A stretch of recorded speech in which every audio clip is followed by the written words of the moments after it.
Buenos días, bienvenidos a mis vídeos. Espero que estéis pasando unas buenas vacaciones en el mes de agosto, obviamente del 2024. Y como yo también me quiero ir de vacaciones, os voy a dejar grabado este vídeo, o sea que no es un directo para los que lo quieran ver cuando se publique o en diferido, es indiferente.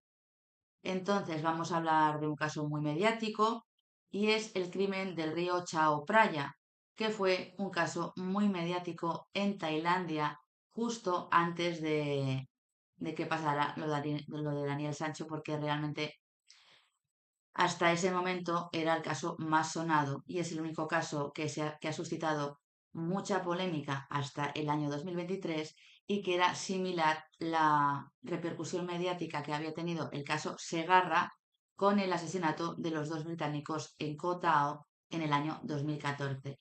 Entonces vamos a presentaros a la primera persona involucrada en estos hechos.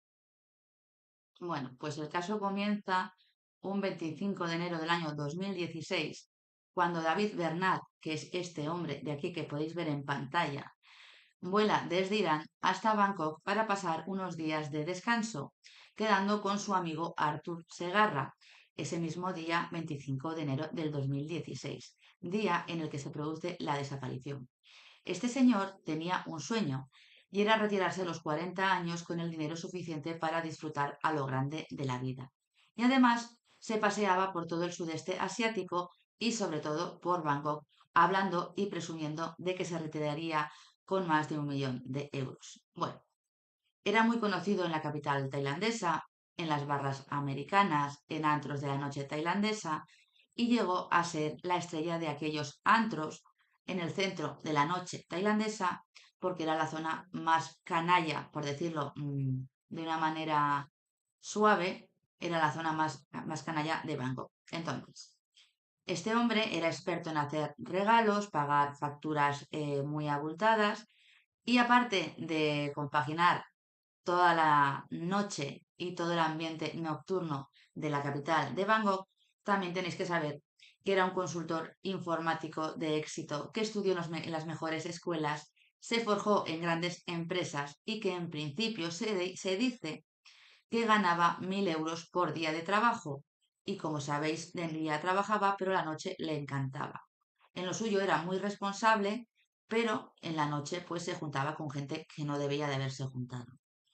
Tras su desaparición, había algo escabroso. Durante esos días de la desaparición, la familia Bernat recibió unos cuantos mensajes en catalán. Tenéis que saber que los dos eran catalanes, tanto el señor Arthur Segarra como el señor Bernat, y la familia estuvo recibiendo mensajes a través del teléfono móvil de la víctima, donde decía estar muy colocado, pero por la forma de escribir estaba claro que no fue la víctima la que escribió esos mensajes. En ese momento tenía 39 años, tenía 1 millón de dólares en su cuenta, tenía el retiro a la vuelta de la esquina y por bocazas todo el mundo sabía la cantidad de dinero que tenía este señor en las cuentas bancarias y era pues muy fácil que alguien le quisiera quitar ese dinero. Las 2 noches anteriores a la aparición del cuerpo del señor Bernard, algunos de los amigos de este señor en Bangkok se preguntaban si alguien sabía algo y añadieron textualmente que uno de los nuestros se había esfumado sin dejar rastro, abandonando sus obligaciones, lo que no era propio del señor Bernard. Y había al menos otra persona del círculo íntimo de David Bernard que también había desaparecido, uno de los que él llamaba sus amigos delincuentes, porque como os he dicho, Bernard se juntó con tipos sin oficio ni beneficio, incluso fugados por la justicia, fugados de la justicia española, ¿eh? En Tailandia seguramente habría algún otro parecido. Se juntaba mucho con Segarra, que en ese momento pasaba apuros económicos, y se sabía que Artur Segarra, que era uno de los amigos delincuentes de David, era o pudiera ser el que estuviera metido en el ajo, ¿eh? Porque David le llamaba amigo delincuente, de manera cariñosa. Bueno, vamos a seguir. Otro de los protagonistas de la historia es Arthur Segarra, que era otro conocido de la noche gamberra, por decirlo de alguna manera, de Van Gogh. Y además, este señor era un proscrito de la justicia que estaba en busca y captura, porque básicamente en España se dedicaba a diferentes estafas, tanto contra administraciones públicas como con ancianos que perdieron sus viviendas a causa del señor Segarra y sus compinches. Y hizo una estafa a más de 50 jubilados catalanes a los que dieron créditos con cláusulas abusivas que acabaron siendo todos desahuciados de sus propias casas. Segarra era el capo de la banda, era la cabeza pensante, pero en esa banda también había un notario que se llamaba Enrique Peña y un abogado que se llamaba Francisco Comitre, a través de una empresa que era ficticia, era una empresa fantasma que se llamaba Gestión Vitalicia. Bueno, pues esta empresa llegó a quedarse con 17 viviendas, 18 vehículos, más de 3 millones de euros y 67 sociedades, e incluso una entidad bancaria, con lo cual dio lugar a que las denuncias que se interpusieron dieron lugar a la Operación Cocoon. Esta es la Operación Cocoon que se realizó en el año 2014. Y aquí tenéis a los tres integrantes de la banda, tanto a Segarra como al notario como al abogado que forman parte de esta organización criminal. Bueno, en esta organización llegó hasta tal punto de degradación el señor Segarra que cuando fueron todos detenidos se pudo saber que hasta su propia madre, este señor la tenía de testaferro. Detuvieron a todos a excepción de Segarra porque directamente este hombre se escapó a Tailandia, pudo evadirse de la justicia y se le puso en busca y captura. Cuando este señor Segarra llegó a Tailandia, entró en contacto con un grupo de españoles que se movían con tailandeses y presuntamente se dedicaban a la extorsión y al narcotráfico. Además, el grupo en el que se movía se supone, eso dicen las malas lenguas, pero siendo Tailandia, yo me lo creo, ya me lo creo, tienen lazos con las altas esferas policiales, porque ya sabemos que hay mucha corrupción en algunas comisarías y en algunas zonas de Tailandia, obviamente espero que no en todas. Bueno, Arturo, que es como él quería que se le llamara, empezó a verse más y más con estos personajes, al mismo tiempo que quemaba los 3 millones de euros con los que se fue directamente a Tailandia. Y cuando se le empezó a acabar ese dinero, pues dijo que tenía que dar nuevos golpes y esto lo estaban diciendo muchas personas que trataban con él en la época en la que él estaba todavía en libertad. Y se sabe que preparó algunos golpes que decía él presuntamente que le podrían dar hasta 200.000 dólares. Es decir, este señor es un estafador, es un ladrón de guante blanco que se dedicaba a quitarle el dinero a los demás. Y además era un apasionado como su amigo Bernat de la noche de Van Gogh y de ciertos antros y de ciertas mujeres poco recomendables para la salud. ¿Mm? Bueno, como este hombre tuvo una vida llena de excesos, y eso es lo que hizo que se quedara sin dinero con toda la barbaridad que se había llevado de los pobres ancianos, su situación económica se volvió crítica. Este señor Segarra debía dinero a muchísima gente y además consumía una sustancia que se llama metanfetamina, cada vez con más frecuencia. Esto dicho por los que lo trataron esos días y dicen que estaba cada vez más desesperado. Bueno, después de 2 semanas de la desaparición de Bernat, el cuerpo del mismo apareció flotando en el río Chao Phraya el 4 de febrero del año 2016, esparcido en diferentes bolsas de basura. Os va sonando la historia, ¿no? Lo sorprendente de este caso, para que veáis la eficacia de la policía tailandesa, fue que la policía tailandesa, en un principio, aseguró al rescatar las partes del cuerpo que se trataba de un hombre asiático, es decir, no identificaron en un inicio los restos como una persona de un europeo del señor Bernat y tardaron casi medio día en darse cuenta de que la víctima era Bernat, que llevaba más de 2 semanas desaparecido y cuya desaparición había sido denunciada tanto por amigos de Van Gogh como por la propia familia del fallecido, que reside en una localidad de Cataluña, España. Al principio, al descubrirse el cadáver, nadie señaló a Artur Segarra.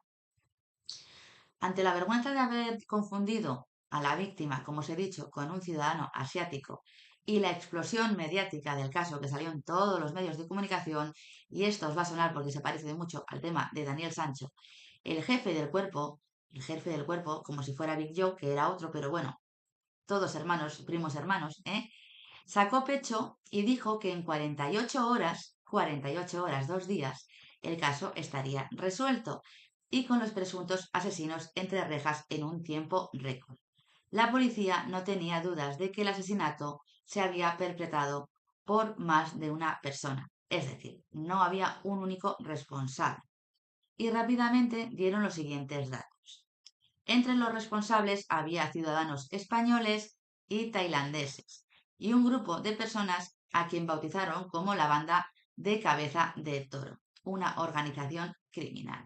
Y hay que señalar que la misma banda de españoles y tailandeses con los que se juntaba Artur Mas cuenta con varios ex policías con los que Arturo quería engañar a amigos de la noche colocándole pastillas de metanfetamina para luego cobrar mordidas. Eso que se hace tanto en Tailandia. Yo te vendo y a la vuelta de la esquina está el policía y como te pillan con sustancias ilegales en el país que te pueden llevar a penas de prisión, pues tienes que sobornar directamente al agente de policía y así se repartían el dinero.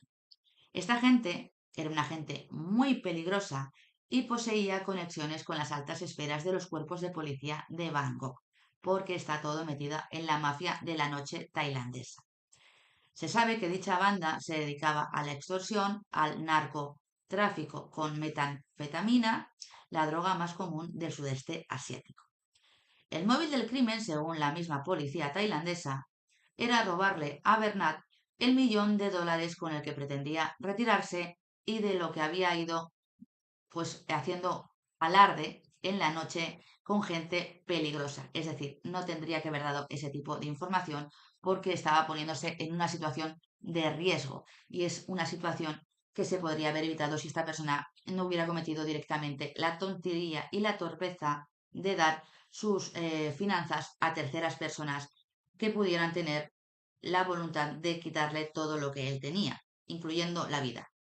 Bueno, al segundo día de la investigación, Artur Segarra, que ahora le llamaban Arturo, estaba en las noticias y se le acusaba de haber participado en el crimen. Había imágenes donde se le veía llevando en moto a Bernat a su apartamento en Rama 9 y saliendo días después acarreando unas bolsas misteriosas de basura.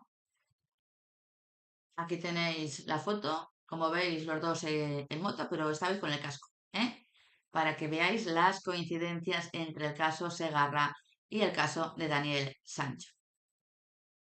Bueno, pues que sepáis que también se llegó a hablar de pasaportes falsos, de una sesión de tortura en el piso de Arturo, porque hubo también hasta polémica con los documentos procedentes de España, porque realmente había un tráfico de pasaportes falsos impresionante. Por eso se dice siempre que nunca jamás te deshagas o dejes en depósito a nadie el pasaporte fuera de España. Y lo que decían en los medios y lo que decía la policía que había torturas en el piso de Arturo, tras lo que se produjo transferencias de todo el dinero de Bernat a las cuentas del único sospechoso, en este caso de Artur Segar. Bueno, la policía y los medios de comunicación pusieron en marcha esto increíble, la mayor caza al hombre que se recuerda en Tailandia. Su fotografía estaba en todas las televisiones, portales de internet, periódicos, mientras él recorría ciudades retirando todo el dinero que podía en cajeros automáticos, intentando sobrevivir. Cuando la policía llegaba a cada uno de los lugares por donde pasaba, él ya se había largado. Eso es porque tenía alguien dentro de la policía que le decía van a estar aquí, que se llaman chivatazos para que no lo pudieran capturar. Bueno, hasta que logró cruzar a Camboya. Y como veis, es muy fácil pasar directamente desde Tailandia hacia Camboya y se puede hacer perfectamente a pie. Lo podéis ver en estas fotos. Aquí está Artur Segarra. Vamos a seguir. Bueno, como os he dicho, este hombre llegó a cruzar a Camboya, pero fue capturado y entregado a la policía tailandesa. ¿Y por qué fue capturado? Pues ahora vamos a ese punto de la historia. Fue capturado con la ayuda de Joaquín Campos o con Joaquín Campos, que es escritor y propietario, en ese momento era escritor y propietario de un restaurante en la capital camboyana. Arturo era fan de los libros de Campos y ya se había presentado con anterioridad en el local del mismo y le había preguntado por las facilidades del país vecino para esconderse. ¿eh? Por eso, cuando Segarra, su nombre, apareció en todos los informativos, pues Joaquín Campos ya sabía que este hombre iba a fugarse a Camboya.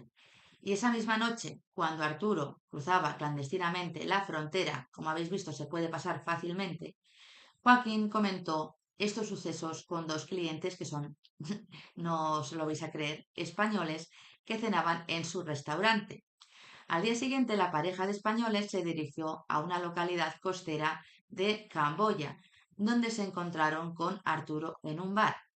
Y por eso, como lo reconocieron y vieron, recordaron la conversación que habían tenido con Joaquín Campos, que ha sido el artífice,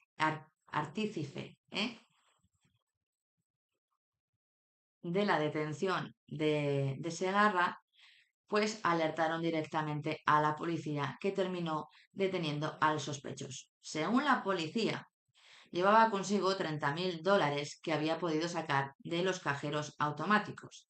Y tras su detención, Arthur Segarra pasó una noche detenido en un calabozo, recibiendo de madrugada la visita de Joaquín Campos, en cuya visita Segarra le desveló, según siempre Joaquín Campos, que me van a matar como mataron a David, sin negar su participación en el robo. Arthur dijo que no podía hablar por temor a represalias y que el asesinato había ocurrido a cargo de otras personas que estaban involucradas. Aquí, como podéis ver, la entrevista que tuvo Joaquín Campos, Arthur Segarra: yo no he matado a nadie, me van a matar como a David. Y esto es el encuentro en Camboya del Mundo con el acusado de asesinar al empresario español David Bernat, tras ser detenido en 2016 por la policía camboyana y entregado posteriormente a Tailandia. Y en este artículo se explica directamente lo que manifestaba Artur Segarra, de que él solamente había participado en el robo y no directamente en el asesinato. Bueno, esto, como os he dicho, Arthur dijo además que no podía hablar por temor a represalias, que están más preocupados en demostrar que toda la culpa es de Arturo, en vez de preocuparse de encontrar a aquellos que pudieron ayudar a hacer lo que se enjuiciaba en ese momento, que era el crimen de Bernal. Y tras la detención, la opinión pública tuvo a un monstruo contra el que dirigir su odio, es decir, ser el blanco de toda la ira y la frustración personal de muchísima gente, sin tener en cuenta que no todo lo que sale en la televisión es tal cual lo están manifestando. Y aquí vamos a ver un vídeo. Artur Segarra, el español detenido por el asesinato de David Bernat, niega haberle matado. Lo asegura en una entrevista que publica hoy el periódico El Mundo. Me han tendido una trampa. Yo no he matado a nadie y me van a matar como a David. ¿Pero quién mató a David? Yo no. El principal sospechoso dice que el dinero de Bernat, que se transfirió a su cuenta bancaria, nunca llegó a sus manos y que lo tiene la policía camboyana, que le detuvo el pasado domingo. Pero las pruebas de ADN, la declaración de más de 10 testigos y su novia tailandesa detenida el sábado apuntan a él. La joven declaró a la policía que él le prohibió abrir el frigorífico de la casa en la que convivían. Eso es imposible. La policía tailandesa la habrá obligado a firmar la declaración.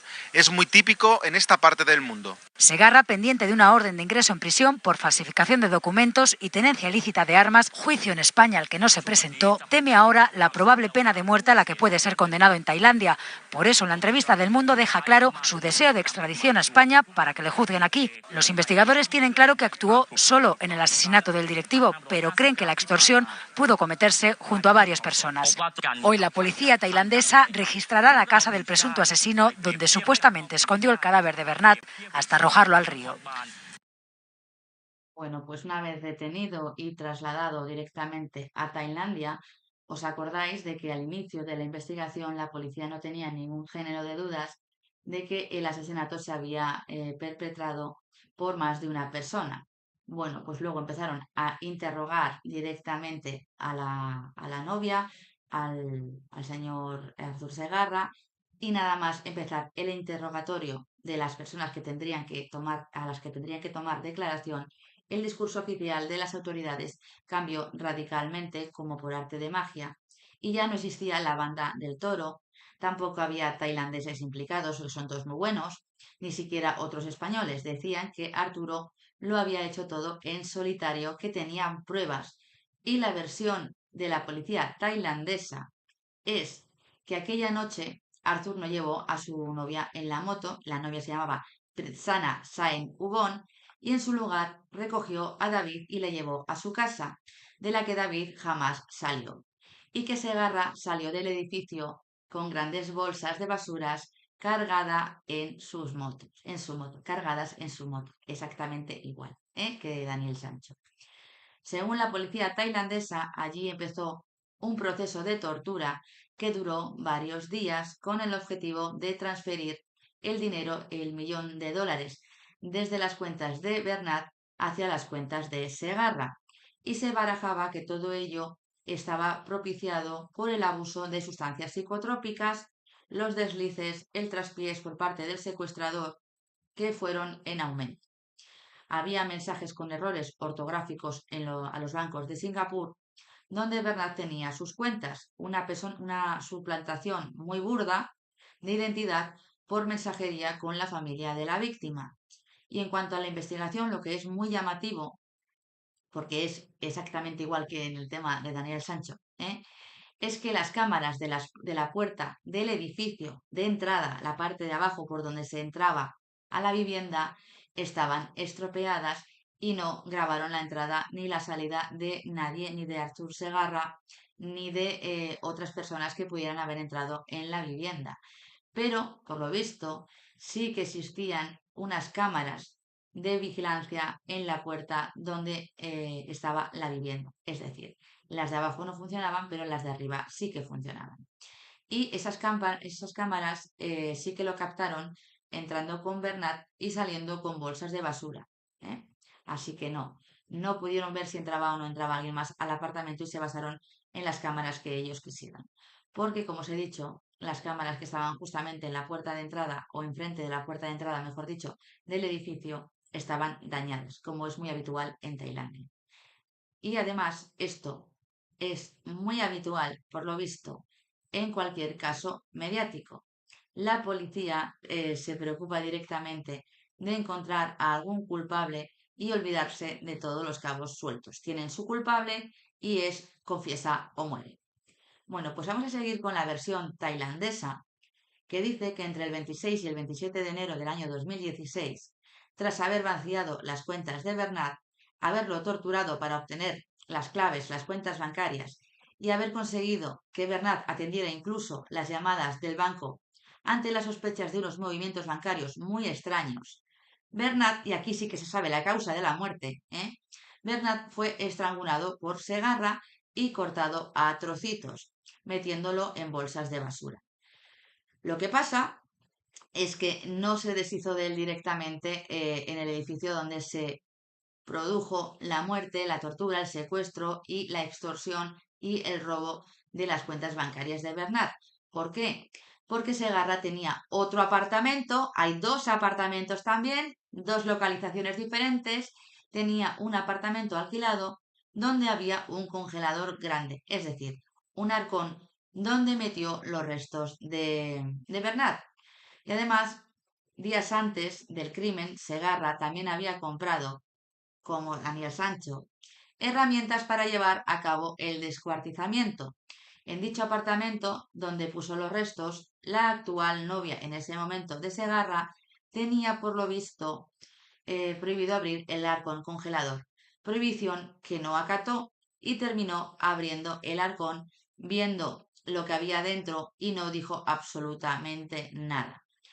Fue cuando Segarra se puso nervioso empezó a deshacerse poco a poco de los restos de Bernat, tirándolos al río. Durante los 5 días posteriores empezaron a encontrarse restos. Y ahí fue cuando el señor Segarra tuvo que huir directamente hacia Camboya y resultó detenido. Bueno, pues Segarra fue detenido, fue ingresado en prisión preventiva, obviamente, y pasamos a la fase del juicio oral. El juicio oral duró 23 días. La fiscalía presentó 93 testigos, ninguno testigo presencial de los hechos, es decir, nadie vio cómo acababa con la vida del señor Bernat, y Segarra no presentó ningún testigo, para nada. Segarra se declaró inocente de los 13 cargos que se le imputaban, entre los que estaban robo, asesinato y cortar a trocicos el cuerpo del fallecido. Vamos a seguir viéndolo.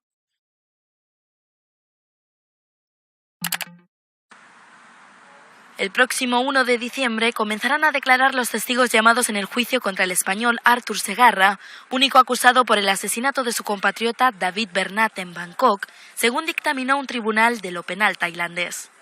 Abrirá el turno la Fiscalía, que contará con 23 jornadas para tomar declaración a 95 personas, ninguna de ellas testigo directo del crimen, mientras que la defensa le bastará con un solo día, el 24 de febrero, en el que el presunto asesino expondrá su versión de los hechos. Segarra se enfrenta a la pena de muerte por el delito de asesinato premeditado, a la que se suman otros 12 cargos entre los que se encuentran secuestro, robo, extorsión, falsificación de documentos y destrucción de pruebas, ofensas por las que el acusado se declara inocente. Las previsiones para la comparecencia de este lunes no se cumplieron y no tuvo lugar la nueva lectura de los cargos, la tercera, porque Segarra no ha recibido la documentación de las pruebas en su contra que requirió en la vista del día 11 y que el magistrado le concedió entonces, pendiente de que presentase la solicitud. El juez indicó que el acusado podrá volver a los juzgados el 10 y 11 de agosto para, junto a su abogado y la intérprete, volver a examinar la documentación en su contra. Pero no solamente fueron las irregularidades que habéis visto en el vídeo, de que no se le había dado traslado del expediente, de las pruebas para que él tuviera acceso a un juicio justo, sino que además, que sepáis que se le denegó el cambio de abogado de oficio por segunda vez. En este caso, quería cambiar de abogado porque no se sentía representado ni defendido por el abogado, porque seguramente le habría dicho lo mismo que Daniel, que a Daniel: confiesa o muere, declárate culpable y punto. Además, también tenéis que saber que hubo problemas con la traducción porque no hubo intérprete en castellano, ya que estaba enferma la intérprete. Le querían poner una intérprete en inglés. Os va sonando, ¿verdad? Pero el acusado se negó y, por tanto, la declaración del testigo citado no fue traducida para el investigado, para Segarra, y era una amiga de la novia de Segarra, de la señora Ritsana Sain Ubon. Bueno, pues como veis, sí que hubo muchas irregularidades, no tuvo un juicio justo para nada, para nada. No se le dio, como os he dicho, acceso al expediente, no tenía acceso a las pruebas, no pudo defenderse, tuvo un abogado de oficio con el que él no se sentía representado, no había un acuerdo, una confianza entre abogado y cliente. Además de que no tuvo los intérpretes necesarios para saber qué leches estaba diciendo una testigo que no era presencial, que era amiga de la novia de la señora Chana, y eso es no respetar los derechos fundamentales, los derechos que tiene que tener toda persona que está siendo enjuiciada en un procedimiento, y más si se le pedía la pena de muerte. Y para que veáis que no, no me lo estoy inventando, vamos a verlo porque la agencia EFE se hizo eco de este suceso. Y ahora vamos a ver el primer día de juicio para que veáis cómo se desarrolló la primera sesión y podamos ver si es exactamente igual o muy similar al tema de Daniel Sancho. El español Artur Segarra, único acusado por el asesinato de su compatriota David Bernat en Bangkok, compareció este jueves ante la justicia tailandesa durante la primera vista del juicio oral. Uno de los policías que han investigado el caso fue el primer testigo llamado por la Fiscalía para sostener la culpabilidad del español. Entre las pruebas que, según los oficiales, vinculan a Segarra con la desaparición y asesinato del consultor español, se encuentran imágenes donde se aprecia a Segarra y Bernat entrando en moto el 20 de enero al piso que el presunto asesino tenía alquilado en Bangkok. Ese mismo día, Bernat desapareció tras llegar a la capital tailandesa la víspera, procedente de Irán. Habéis visto exactamente igual que en el caso de Daniel Sancho. Llegan allí el día previo a Bangkok, luego pasa a Koh Samui, van en moto, entran los dos, se ve que entran los dos y que solo sale uno. Es el mismo modus operandi de cerrar un caso. Las cámaras de seguridad captaron en al menos 2 ocasiones salidas nocturnas donde Segarra cargaba en su... En dos ocasiones. Habría que saber lo que se ha dicho en el caso de Daniel Sancho. A ver cuántas veces se le vio salir directamente con unas grabaciones nítidas, porque ahora vais a ver que en el caso de Segarra, ellos mismos reconocen que las grabaciones y las fotos impresas están tan borrosas que no se puede determinar que fuera realmente Segarra. Los jueces que dirigen el proceso contra el español Artur Segarra, único acusado del asesinato en Bangkok de su compatriota David Bernat, denegó este miércoles la petición del acusado para cambiar por segunda vez de abogado defensor asignado de oficio. Antes del inicio de la vista, la segunda celebrada en 2017, el español se quejó ante la ausencia de intérprete en español para la jornada, después de que la traductora asignada alegara a última hora estar enferma. Los jueces ofrecieron un intérprete en inglés, pero el acusado se negó, y los magistrados procedieron a dar inicio a la declaración de la testigo citada. Tras la vista matinal, en la que testificó una amiga de la compañera sentimental de Segarra cuando tuvo lugar el crimen, el abogado defensor entregó la moción al panel de jueces, pero estos denegaron la petición. Durante la tarde, además, se tomó testimonio al médico oftalmólogo que trató a la víctima en la capital tailandesa a finales de 2015, quien afirmó que Bernat mantenía una buena condición de salud. Para la jornada del viernes están llamados a declarar representantes del banco Citibank, donde Bernat guardaba sus ahorros. Las cámaras de seguridad captaron en al menos 2 ocasiones salidas nocturnas donde Segarra cargaba en su... Van en moto, entran los dos, se ve que entran los dos y que solo sale uno. Es el mismo modus operandi de cerrar un caso. En dos ocasiones. Habría que saber lo que se ha dicho en el caso de Daniel Sancho. A ver cuántas veces se le vio salir directamente con unas grabaciones nítidas, porque ahora vais a ver que en el caso de Segarra, ellos mismos reconocen que las grabaciones y las fotos impresas están tan borrosas que no se puede determinar que fuera realmente Segarra. Su vehículo con una bolsa y un paquete grande, pero regresaba al cabo de unas horas sin nada. No obstante, el oficial dijo que las fotografías impresas en los documentos estaban borrosas y no puede asegurar que el conductor sea Segarra ni determinar el contenido de las bolsas. Conforme a la... Y luego quiero que os quedéis con esto de salió con las bolsas ya directamente de allí, porque luego vais a ver lo que se supone que dijo. La versión policial, Segarra secuestró a Bernat para extorsionarlo y sustraerle dinero, y terminó asfixiándolo para después meter el cadáver en el congelador y posteriormente desmembrarlo en al menos 7. Terminó metiendo el cadáver entero en el congelador, que os he dicho que estaba en otro bungalow diferente, bueno, en otro apartamento diferente, así que no pudo salir directamente con los restos desde el apartamento donde estaba supuestamente retenido el señor Bernat y donde presuntamente murió, porque el señor Segarra no sacó el cadáver entero. Y ahora aquí están diciendo que metió el cadáver entero en el otro apartamento que tenía con el halcón, lo congeló y que directamente una vez que estaba congelado, para facilitar lo que es el desmembramiento, llevó a cabo el cortar el cuerpo en al menos 7 trozos, con lo cual la versión de la policía se cae por su propio peso, porque tuvo que haber alguna grabación de Segarra sacando el cuerpo entero sin vida del apartamento donde presuntamente se había realizado el asesinato por estrangulamiento, el secuestro, la tortura y el asesinato. Partes. Segarra fue detenido el día 7 de febrero en Camboya y entregado a la justicia tailandesa un día después.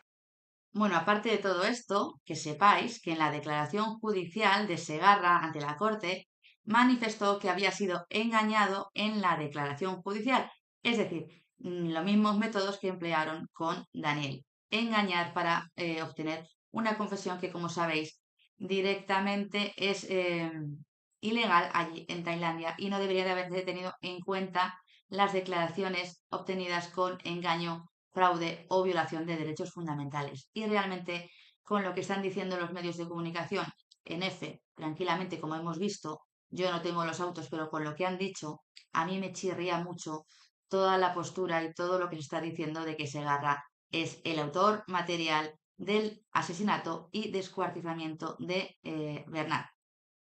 Bueno, pues después de todas las sesiones del juicio oral, el mismo quedó visto para sentencia, pero ya hemos dicho que había bastantes irregularidades en el procedimiento, que la versión de los hechos de la policía no concuerda con la sana crítica, no se le vio sacando el cuerpo entero para poder trasladarlo y cortarlo en otro bungalow, no tuvo acceso a ningún tipo de intérprete durante el juicio, no se le dio acceso al inicio para preparar su defensa, no tuvo acceso a un abogado con el que estuviera completamente de acuerdo en la estrategia de defensa, con lo cual yo entiendo que para Segarra no se respetaron los derechos procedimentales y que el juicio debería de haber sido totalmente nulo. Además de que las pruebas se parece mucho el modus operandi de la policía de Tailandia a la policía de Koh Phangan y que las fotos estaban borrosas y que no sabemos si eso se pudo peritar o no, porque no se le dejó realizar ningún tipo de defensa al señor Artur Segarra.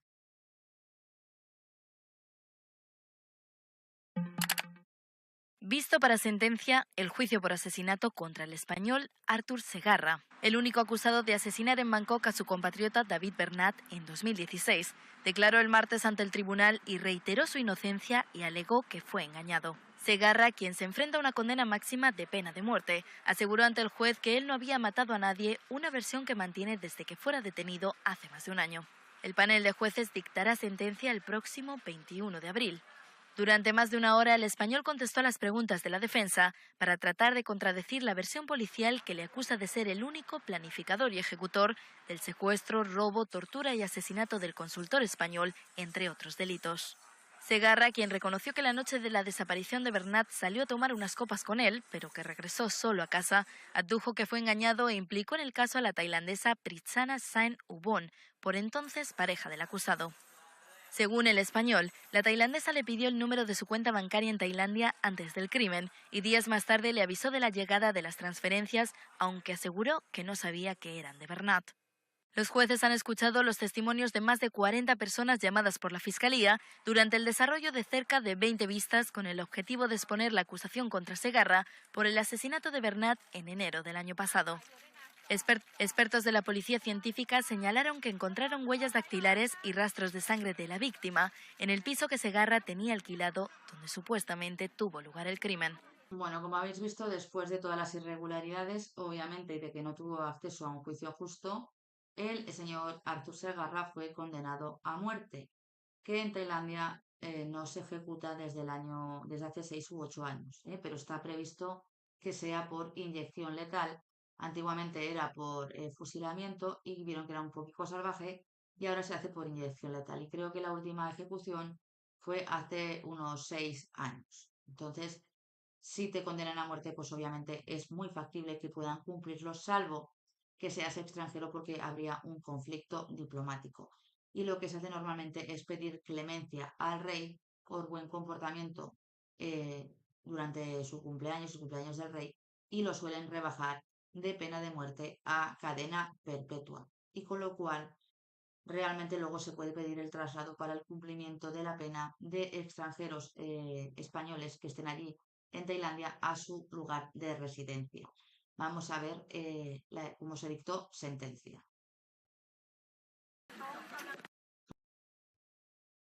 Artur Segarra, condenado a pena de muerte. El español fue sentenciado el viernes a pena capital por un tribunal tailandés, que le declaró culpable por el asesinato premeditado en Bangkok de su compatriota David Bernat y otros 12 delitos que se le imputan. Bernat quedó con su verdugo el 19 de enero de 2016 y se dirigieron al apartamento de Segarra, donde permaneció secuestrado y tuvo lugar el asesinato el día 26, según la policía. El juez aceptó el relato de la fiscalía, que durante el juicio sostuvo que Segarra retuvo y extorsionó a Bernat para lograr el acceso a la cuenta corriente en Singapur, donde la víctima guardaba sus ahorros. Según los forenses, Bernat fue asesinado alrededor del 26 de enero y según la investigación, esa misma noche el acusado salió en su motocicleta cargado con un gran paquete, donde la policía sospecha se hallaba el cadáver. Las autoridades encontraron el 30 de enero en el río Chao Phraya los primeros restos mortales del español. La policía identificó a Segarra como el principal sospechoso el 5 de febrero y fue detenido en Camboya 2 días después, antes de ser entregado a las autoridades tailandesas. La fiscalía llamó a declarar unas 40 personas, ninguna de ellas testigo directo del crimen, para mantener, con declaraciones, muestras de ADN y huellas recogidas en el apartamento alquilado por Segarra, entre otros, la culpabilidad del español. Durante el juicio, Segarra sostuvo que es inocente de todos los cargos y aseguró ser víctima de una trampa en la que implicó a su exnovia tailandesa. Segarra tendrá 2 oportunidades de recurrir la condena, ante el Tribunal de Apelaciones y el Tribunal Supremo. Y cuando la sentencia sea firme, podrá solicitar clemencia a la Casa Real para rebajar el castigo. Como os imaginaréis, como es obligatorio cuando hay pena de muerte allí en Tailandia, se tiene que poner el recurso de apelación contra la sentencia que condena a pena de muerte en el plazo de un mes desde que se le notifica al interesado la sentencia condenatoria. Y Segarra directamente su abogado puso el recurso de apelación y le fue desestimado. Y después llegó al Tribunal Supremo de allí, que directamente confirmó la pena de muerte. Además, después de todo esto, como os he dicho, él pidió la clemencia al rey y directamente se le convalidó la pena y está condenado ahora a cadena perpetua. Como lo pidió directamente hace 8 años, que es el tiempo necesario de cumplimiento allí en Tailandia en el año 2024, ya podría iniciar los trámites para que se cumpla el convenio de traslado de presos extranjeros para el cumplimiento en su lugar de origen, es decir, en España. Y aquí podría ser enjuiciado por los delitos de la Operación Cocoon siempre y cuando no hayan prescrito los mismos y el procedimiento haya seguido teniendo actividad procesal. Bueno, aparte de todo esto, que es como ha acabado el caso Segarra, también hay otras noticias que dar sobre el mismo, porque es el propio abogado de Segarra que llega a decir que la policía le da igual que hubiera podido haber otros implicados. Y este señor es Worasit, que es el abogado de Segarra. Dice que le da igual que hubiera otros implicados, que van a ir contra Arturo. Él mismo opinó que es imposible que una persona sola sea capaz de cometer este crimen. En solitario no se puede. Dice que incluso tuvo alguna riña con el cliente, con Segarra, por negarse a hablar de los otros que había en el caso. Además, el señor Pirilla Huibón mostraba en privado una prueba importantísima, que es la declaración de Pritsana. Y en esta declaración, al final, hay un párrafo que cambia todo lo que ella misma había expuesto en la declaración. Y ponía, firmar ese párrafo que ella no redactó fue la condición que le puso la policía para quedar en libertad y esquivar la cárcel. ¿Y esto por qué? Porque había grabaciones que implicaban a la señora, a la novia directamente de Segarra, sacando dinero del cajero con tarjetas del señor Bernat. Con lo cual, no es como están contando, no es un asesino descuartizador Segarra, le han tendido una trampa efectivamente. Yo no digo que no porque es su modus operandi extorsionar, pero yo considero que él no sabía lo que iba a pasar en esa habitación con los miembros que estaban esperando a que el señor Bernat entrara en la misma. Y que fue un cabeza de turco el que se tuvo que deshacer de los presuntos restos y que además no vio un puñetero duro, porque el dinero, los 30.000 euros que llevaba encima, se lo quedó la policía camboyana y se los debió repartir con la policía tailandesa. Exactamente igual que en el caso de Daniel Sancho, que los 80.000 dólares obviamente han desaparecido. Y ya para terminar, quiero poneros una noticia para que sepáis que todo lo que ha vivido este hombre pues ahora no sabemos si es porque ya lo era o porque todas las vivencias que están teniendo le han pasado factura a nivel de salud, a nivel emocional y a nivel psicológico.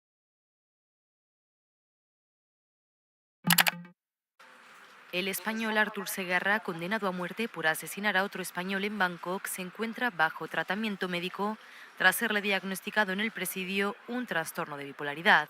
Un psiquiatra de la prisión central de Phnom Penh, donde se encuentra ingresado el español, hizo el diagnóstico tras el que recetó a Segarra la ingesta diaria de 4 tipos de medicamentos. El español Artur Segarra, condenado a muerte por asesinar a otro español en Bangkok, se encuentra bajo tratamiento médico tras serle diagnosticado en el presidio un trastorno de bipolaridad. Un psiquiatra de la prisión central de Phnom Penh, donde se encuentra ingresado el español, hizo el diagnóstico tras el que recetó a Segarra la ingesta diaria de 4 tipos de medicamentos. El preso mantiene su alegato de inocencia un día antes de que se cumplan los 2 años de su arresto en Camboya, mientras huía de las autoridades tailandesas por el asesinato premeditado de su compatriota David Bernat. En noviembre, el abogado defensor del reo, el cuarto que le representa desde su arresto, apeló la sentencia.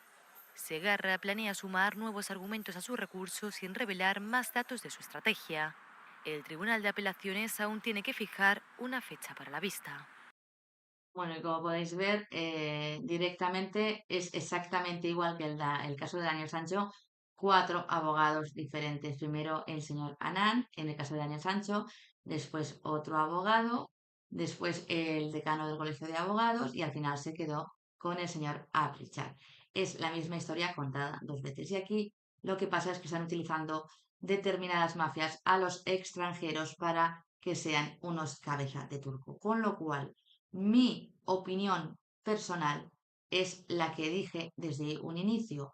Yo no dudo de que el señor Segarra estuviera detrás de la extorsión y la estafa al señor Bernard. Pero de ahí, por su perfil criminológico, por su manera de actuar, porque es un ladrón de guante blanco, que digo yo, es solamente estafar, no ha utilizado la violencia ni la intimidación en ningún momento con sus víctimas y además no se ha podido acreditar que haya sido él, las incongruencias que hay y que estos crímenes no se pueden realizar de manera individual, básicamente porque él tampoco tenía conocimientos necesarios para realizar las transacciones a nivel informático y aquí hay una organización criminal de libro, de manual, considero que efectivamente el señor Segarra es un cabeza de turco. Y hasta aquí mi vídeo de hoy. Espero que os haya gustado, que paséis muy buenas vacaciones y nos vemos en próximos vídeos.